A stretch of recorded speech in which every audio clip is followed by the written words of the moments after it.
really excited about this race. A heat of the Princess Elizabeth Challenge Cup. We have got Reading Bluecoat School on the right of your picture on the Buckinghamshire station, the Berkshire station there on the left of your picture.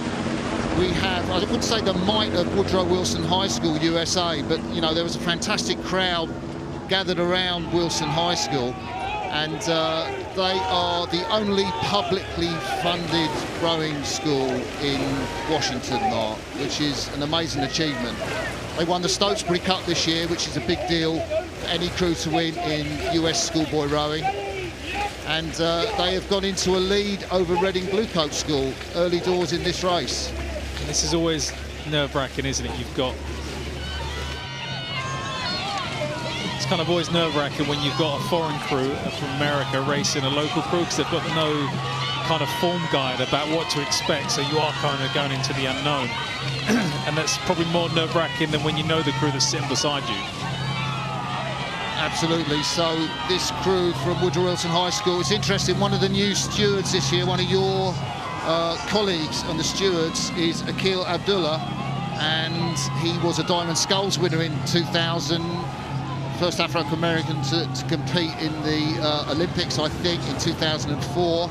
He's here as a steward, and he's watching his old high school. He was down there to watch them boating, and I guess they row on the Potomac in Washington, famous river.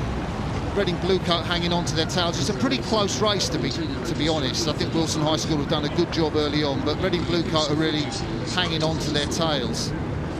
The Reading Bluecoat boat coached by Alan French, who's the head of rowing there, and he previously was coach of the Otterbrooks women, so he's got a lot of experience, their coach, and he's put together a really good crew, and they're really, really pleased. Their highest position ever at the school's head of the river, winning school's first day. So it's a great season for Reading Bluecoat. Just cap it all if they could just challenge and get back down the enclosures against Wilson High School. What do you reckon, Mark? The distance of an 8 is such a long way to kind of hold that back. You need to be in contention and be able to feed off the boat next to you, but the crew for Woodrow just seems like they've got enough. They're in control. They're not coming off the gas too much, so they're making sure they're staying on it to keep that margin that they currently have.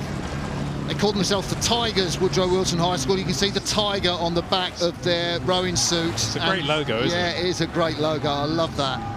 That's Rashad Biddle in the bow, 17-year-old William Cunha, Trevor Beatley, Chris Brainard, Milo Epstein, Alessandro Topa, Thomas Foxley, Grant Gwazd and Bronnet Holmes in the cox's seat. And if you're watching this from the USA, we are really loving the fact you are on this transmission, and we are loving the fact that Wilson High School are showing us what they've got in this very close contest, the heat of the Princess Elizabeth Challenge Cup for schoolboy 8s. It looks like Wilson High School will be going through to the next round. There's only about, what, 10, 15 strokes left as they come up to the finish mark. And it's their first time at the regatta. It looks like the school's first win, so it's incredible. So you're watching Woodrow Wilson High School row up towards the Henley finish line. There will be some celebrations from their supporters, many of whom have made the trip. They've had to raise a lot of money to make this trip. It's really important to them, and that will be payment back. That finish, first place finish in this heat of the Princess Elizabeth Challenge Cup. Yeah, looks like they've been in a race, that crew.